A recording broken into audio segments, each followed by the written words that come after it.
எல்லாருக்கும் வணக்கங்க. இந்த வீடியோவில் நம்ம பார்க்க போகிற டாபிக் என்ன அப்படின்னா, கிரக பார்வை, நட்சத்திர பார்வை எது சிறந்தது அப்படின்னு பார்க்க போகிறோம். ஃபஸ்ட்டு கிரகங்களுக்கு பார்வை இருக்குது.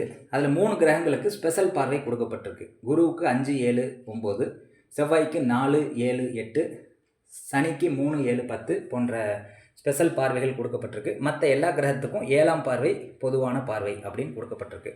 இந்த பார்வை அப்படின்னா என்னென்னா, ஒரு கிரகம் தான் கொடுக்கக்கூடிய பலன்களை பார்க்கக்கூடிய இடத்துக்கு பிரித்து கொடுக்குது, அவ்வளோதான். உங்களுக்கு கிடைக்கக்கூடிய பெனிஃபிட்டை வந்து 2 பேருக்கு பிரித்து கொடுக்குறீங்க அப்படிங்கிறது தான் சொல்ல வருது. இதுதான் பார்வையினுடைய விளக்கம். இப்போ கிரக பார்வை, நட்சத்திர பார்வை இந்த 2ல் எது சிறந்தது அப்படின்னு பார்க்க போகிறோம். ஃபஸ்ட்டு கிரகம்னா என்னென்னா வேலைக்காரன். ஒரு கம்பெனியில் வேலை பார்க்கக்கூடிய எம்ப்ளாயி தான் கிரகம். அந்த வேலை கொடுக்குற முதலாளி வந்து நட்சத்திரம். இப்போ இங்கே எல்லா ஜோதிடர்களும் பெரும்பாலும் கிடையாது, 99% ஜோதிடர்கள் வந்து கிரக பார்வை வச்சு தான் பலன் சொல்கிறாங்க. நட்சத்திர பார்வை வச்சு ஒரு ஜோதிடர் கூட பலன் சொல்கிறத நான் பார்க்கல. அதாவது 1% ஜோதிடர்கள் வேணால் சொல்லலாம், ஆனால் 99% வந்து கிரக பார்வையை வச்சு பலன் சொல்கிறாங்க. இது நடைமுறையில் ஒத்து வரல. அப்படிங்கும்போது தான் இங்கே என்ன நடக்குதுன்னா, விதி விலக்குகள் உருவாக்கப்படுது. நீசபங்க ராஜயோகம் ஆயிடுச்சு, குரு பார்வை பட்டுருச்சு, திக்பலம் ஆயிடுச்சு, காரகபாவனஸ்தி ஆயிடுச்சு அப்படின்னு சொல்லி நிறையா விதிவிலக்குகள் கொண்டு வரப்படுது. ஏன் விதிவிலக்குகள் வருது அப்படின்னா, அந்த பலன் வந்து மேட்ச் ஆகலை. அப்படிங்கும்போது நீங்கள் அந்த கான்செப்டை மழுப்புறதுக்காக வந்து நிறைய விதிவிலக்குகளை உண்டாக்குறீங்க. அப்பயே வந்து அந்த கான்செப்ட் தவறானதுங்கிறது நிரூபணமாகுது.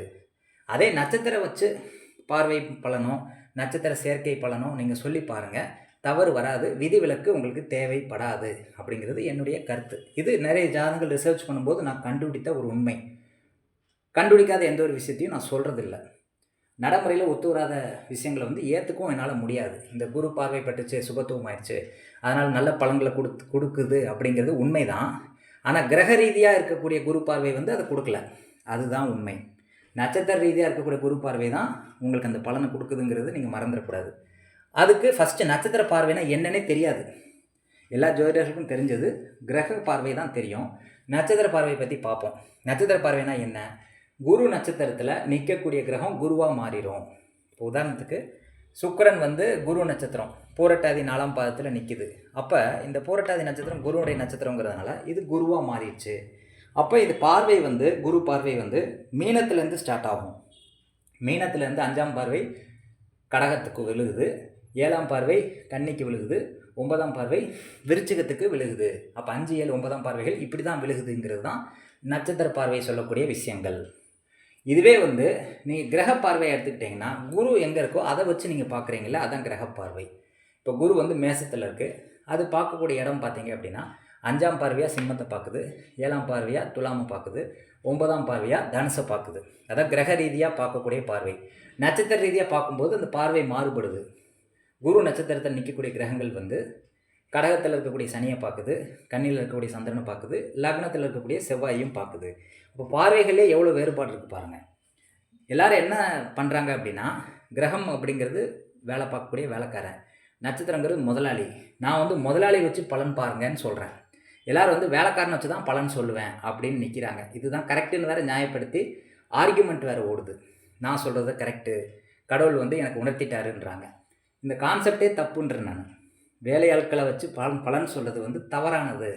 அதனால தான் கேபி அஸ்ட்ராலஜி அப்படிங்கிற ஒரு முறையில் வந்து நட்சத்திரத்துக்கு இம்பார்ட்டன்ஸ் கொடுத்து பலன் சொல்கிறாங்க. அங்கே கிரகத்துக்கே வேலை இல்லை அப்படிங்கிறது கேபி முறைப்படி சொல்லக்கூடிய விஷயம். அது புரிதலுக்காக சொல்கிறேன் நான். ஆனால் இதுலேயும் வந்து நட்சத்திர பார்வை வச்சு நீங்கள் சொன்னீங்கன்னா பலன் கரெக்டாக வருது. இப்போ உதாரணத்துக்கு இந்த விருச்சிக லக்னமாக எடுத்துக்கிடுவோம். இந்த லக்னத்துக்கு நீங்கள் குரு பார்த்தா என்ன சொல்கிறீங்க, அது வந்து நல்ல வலுவடையும், அவனுக்கு வந்து பேரும் புகழும் கிடைக்கும் அப்படின்னு சொல்லப்படுதில்ல. இப்போ இந்த லக்னத்துக்கு இந்த டைரெக்டாக குரு பார்வை இங்கே படலை. குரு வந்து மேசத்தில் இருக்குது, மேசத்துக்கு 8வது இடத்துல இந்த லக்னம் இருக்கிறதுனால குரு பார்வை படலைன்னு சொல்லி தான் நீங்கள் சொல்வீங்க. ஆனால் நட்சத்திர ரீதியாக பார்க்கும்போது குருனுடைய நட்சத்திரத்தில் சுக்கிரன் இருக்கிறதுனால அது மீனத்தில் இருக்குது. அப்போ மீனத்தில் குருவாக மாறிடுச்சு சுக்கிரன். அப்போ அது பார்க்கக்கூடிய பார்வையில் 9ஆம் பார்வை வந்து லக்னத்துக்கு படுது. இப்போ இந்த ஜாதகர் வந்து பேரும் புகழும் அடைவார் அப்படிங்கிறத நான் சொல்கிறேன். என்னுடைய ஆராய்ச்சியில் ஆய்வு பண்ணி சொல்கிறேன். தப்பான விஷயத்த வந்து நான் எப்பயுமே சொல்கிறதில்ல ஆய்வு பண்ணாமல். அப்போ நீங்கள் பெரிய நூற்றாண்டின் பெரிய ஜோசியர்னு சொல்கிறீங்க, இந்த கிரக பார்வை வச்சு பலன் சொல்லிகிட்டு இருக்கீங்க. அது எப்படி கரெக்டாக வருதுங்கிறது எனக்கு தெரியல. நிறைய தவறுகள் இருக்குது அப்படிங்கிறது தான் என்னுடைய புரிதல். அதே மாதிரி வந்து இந்த உதாரண ஜாதகத்தை பார்த்தீங்க அப்படின்னா, சனி பார்வையை பற்றி பார்ப்போம். இப்போ சனி பார்வை பார்த்தீங்க அப்படின்னா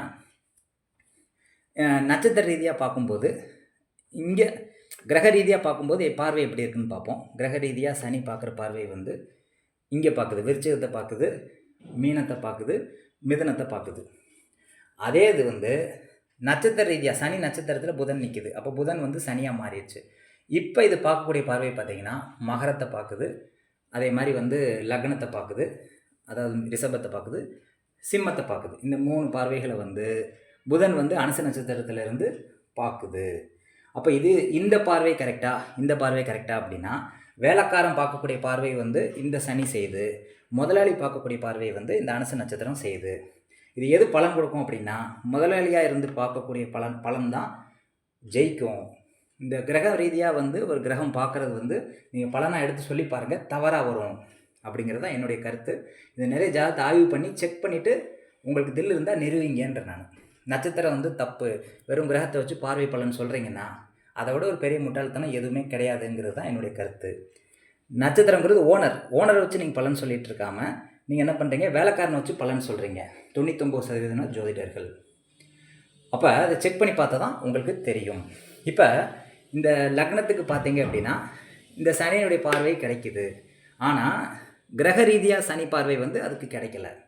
நட்சத்திர ரீதியாக இருக்கக்கூடிய சனி பார்வை தான் இந்த லக்னத்துக்கு கிடைக்குது. அப்போ இந்த ஜாதகர் வந்து பேரும் புகழும் அடைவாருன்னு சொல்லலாம். சனி பார்வை கெடுதல்லாம் பண்ணாது, ஏன்னா இந்த லக்னத்துக்கு வந்து யோகர் அப்படிங்கிற பேரும் புகழும் வந்து இந்த சனி கொடுக்க காத்திருக்குங்கிறது நம்ம பலன் சொல்லணும். இப்படி நிறைய முரண்பட்ட கருத்துக்கள் இருக்குது.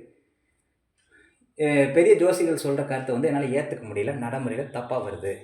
அதனால் வந்து நட்சத்திர பார்வையே சிறந்ததுங்கிறது என்னுடைய ஆய்வினுடைய முடிவு. இதை நீங்கள் ஏற்றுக்கிட்டாலும் ஏற்றுக்காட்டாலும் அதை பற்றி எனக்கு கவலை இல்லை. இது என்னுடைய ஆய்வில் கண்டுபிடிச்ச விஷயம். இது பிடிச்சிருந்தா பாருங்கள், பிடிக்கலன்னா கமெண்ட் பண்ணாதீங்க.